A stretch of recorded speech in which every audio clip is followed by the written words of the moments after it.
Hello everyone. पिछले session में हम लोगों ने वन वर्ड सब्स्टिट्यूशन देखा था। आज के सेशन में भी हम लोग वन वर्ड सब्स्टिट्यूशन ही देखेंगे। एंड आज का हमारा फर्स्ट वर्ड है हाइपोकॉन्ड्रिया।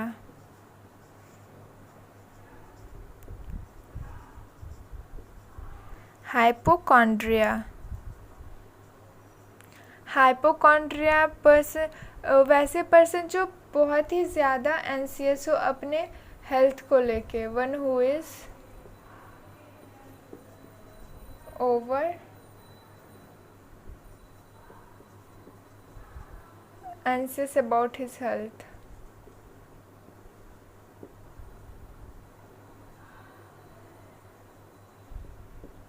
वैसे पर्सन जो अपने हेल्थ को लेके बहुत ही ज़्यादा ओवर कॉन्शियस हो, मतलब ओवर मतलब बहुत ज़्यादा एक्स्ट्रा देखभाल करते हैं, उसको हाइपोकॉन्ड्रिया बोलेंगे।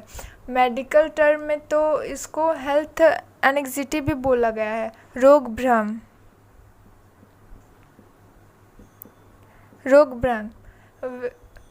फॉर एग्ज़ाम्पल अभी अगर छींक भी आ जाए तो क्या होगा कि सब कोई कोरोना टेस्ट के लिए निकल जाएंगे, बट पहले ऐसा होता था क्या? ऑफ कोर्स नहीं।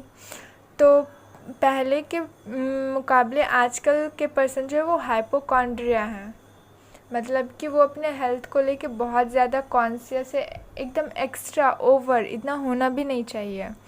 तो इसको हाइपोकॉन्ड्रिया बोलेंगे। रोग भ्रम, जिनको रोग का भ्रम हो, उनको कुछ होता भी नहीं है। फॉर एग्ज़ाम्पल अब नॉर्मल से हमको अगर छींक आ जाए तो ऑफकोर्स ये एक नॉर्मल छींक है, अभी आई ठीक हो जाएगी, तो ये इतना बड़ा इशू नहीं है। बट आजकल के पर्सन क्या होते हैं, बहुत बड़ा इशू बना देते, बोलते कोरोना हो गया। बस हाइपोकॉन्ड्रिया यही है। नेक्स्ट है आइकोनोक्लास्ट।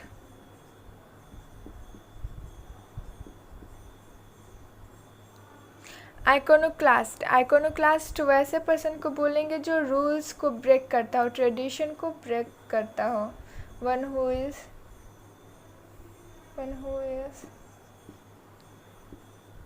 Breaker of traditions.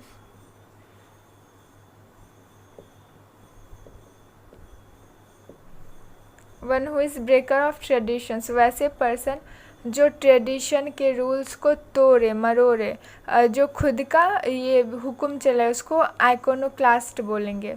अगर आप लोग को याद हो तो इससे सिमिलर एक और हमने बताया था वन वर्ड सब्स्टिट्यूशन, आप लोग को तो याद होगा नहीं,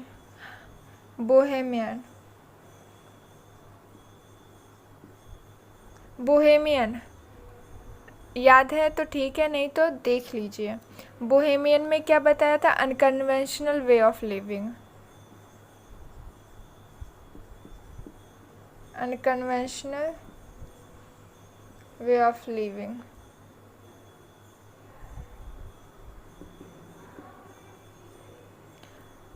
वैसे पर्सन जो ट्रेडिशन के खिलाफ रहते हैं, मतलब उनका रहन सहन जो है बिल्कुल वो अपोजिट है, सो उसको बोहेमियन बोलेंगे। एंड जो रूल्स को ब्रेक करते हैं, ट्रेडिशन को नहीं मानते हैं, उसको आइकोनोक्लास्ट बोलेंगे। इसको हम लोग रेबेलियन भी बोल सकते हैं। रेबेलियन और रेबेल, विद्रोह। ऐसे पर्सन क्या होते हैं, जनरली फाइटिंग पे उतर आते हैं।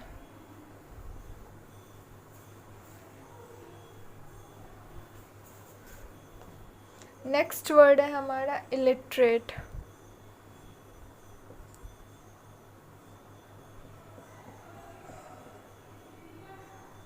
इलिटरेट ये तो सबको मालूम ही होगा। इलिटरेट का मतलब, इलिटरेट वैसे पर्सन जो लिखना पढ़ना नहीं जानते हो। वन हु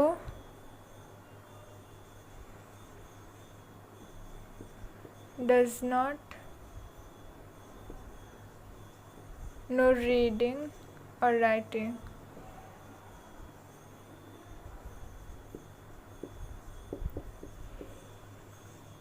वैसे पर्सन जिसको लिखना पढ़ना नहीं आता हो, जिसके पास नॉलेज नहीं हो, उसको क्या इलिटरेट बोलते हैं, इलिटरेट पर्सन। नेक्स्ट है हमारा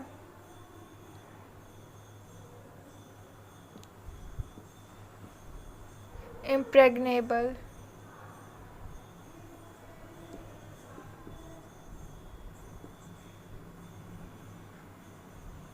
impregnable, impregnable। वैसे इनप्रेग्नेबल को इनविंसिबल भी बोल सकते हैं। इनविंसिबल वैसे पर्सन जिसको हराया नहीं जा सकता हो, जिसको हराया नहीं जा सकता, जो हमेशा जीतता हो, उसको इम्प्रेग्नेबल इनविंसिबल बोलेंगे।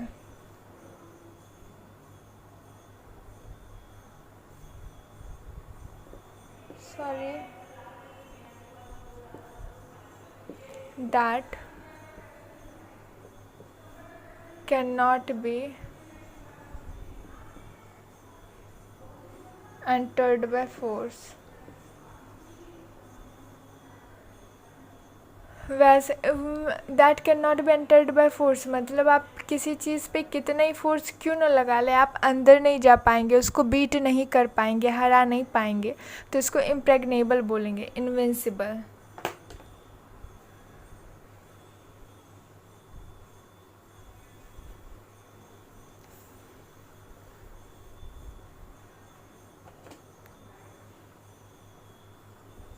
नेक्स्ट है हमारा immigrant.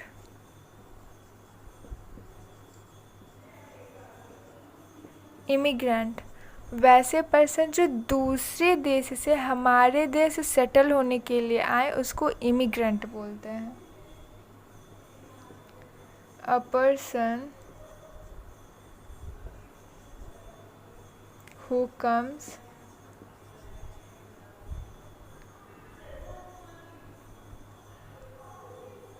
to a country, a person who comes to a country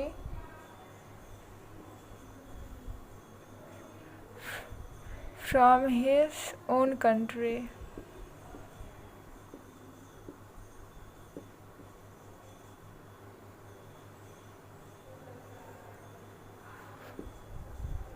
क्या करने के लिए?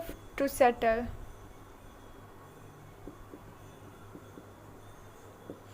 वैसे पर्सन जो अपना देश छोड़ के किसी और देश में, फॉर एग्ज़ाम्पल लेते हैं, अगर आप लोग को याद हो तो इमिग्रेंट, ये वन वर्ड सब्स्टिट्यूशन में हो चुका है इमिग्रेंट।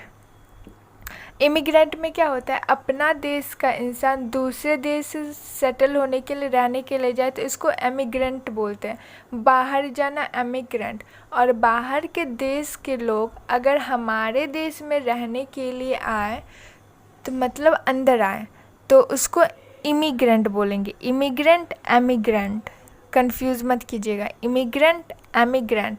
वैसे पर्सन जो बाहर रहने के लिए जाए, सेटल हो जाए बाहर, तो उसको एमिग्रेंट। वैसे पर्सन जो बाहर के देश से हमारे अपने देश में रहने आए, उसको इमिग्रेंट बोलेंगे।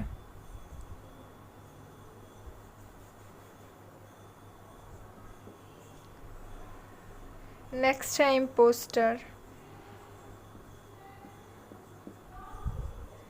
इम्पोस्टर भी हो चुका है, अगर आप लोग को याद हो तो इम्पोस्टर भी हो चुका है, करवा दिया गया है। इम्पोस्टर का मतलब होता है वैसे पर्सन जो बहुत प्रिटेंड करते हैं, शो ऑफ करते हैं।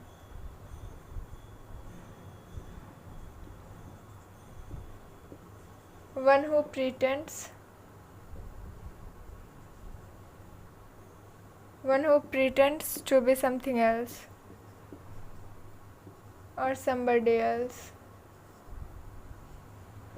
वैसे पर्सन जो होते तो नहीं, कह सकते हैं ना, दिखावटी इंसान, होता कुछ और है बट रियल में शो ऑफ कुछ और करते हैं, उसको इम्पोस्टर बोलेंगे। इसको हम प्रिटेंशियस भी बोल सकते हैं,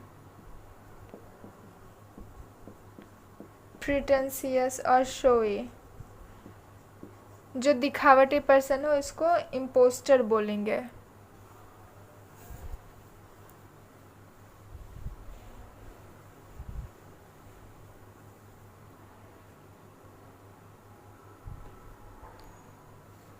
आई थिंक ये हमारा 7th था। नेक्स्ट इज 8 में है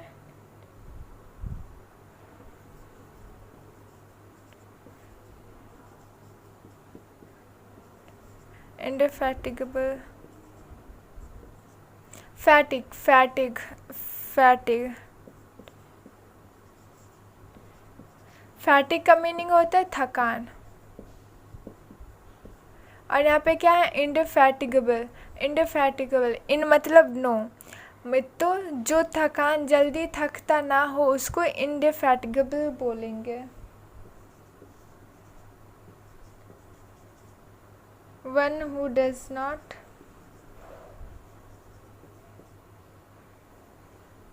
टायर इजली। वैसे पर्सन जो जल्दी नहीं थकते हैं, फैटिग। फैटिग का मतलब होता है थकान। सो इनका मतलब होता है नो। वैसे पर्सन जो जल्दी नहीं थकते, ईजिली नहीं थकते, उसको इंडिफैटिगेबल बोलेंगे। नेक्स्ट है हमारा इंट्रोवर्ट।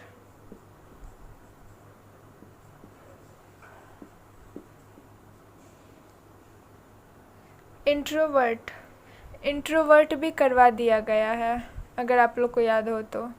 इंट्रोवर्ट वैसे पर्सन जो खुद को फ्रीली एक्सप्रेस नहीं कर पाते हैं।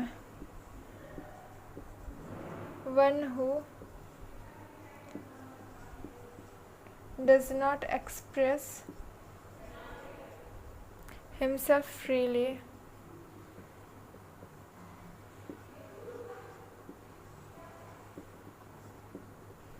वैसे पर्सन जो खुद को फ्रीली एक्सप्रेस नहीं कर पाते हो फ्रीली, उसको इंट्रोवर्ट बोलेंगे। अगर आप लोग को याद हो तो ये वर्ड करवा दिया गया है। एंड इसके साथ ही था एक्सट्रोवर्ट।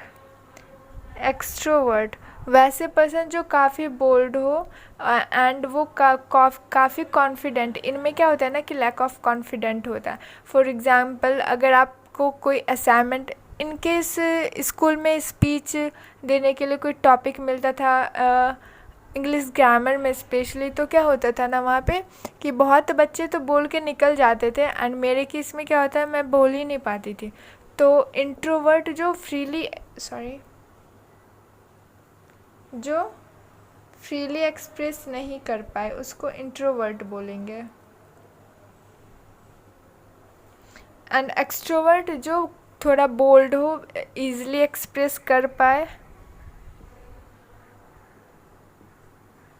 उसको क्या बोलेंगे, एक्सट्रोवर्ट।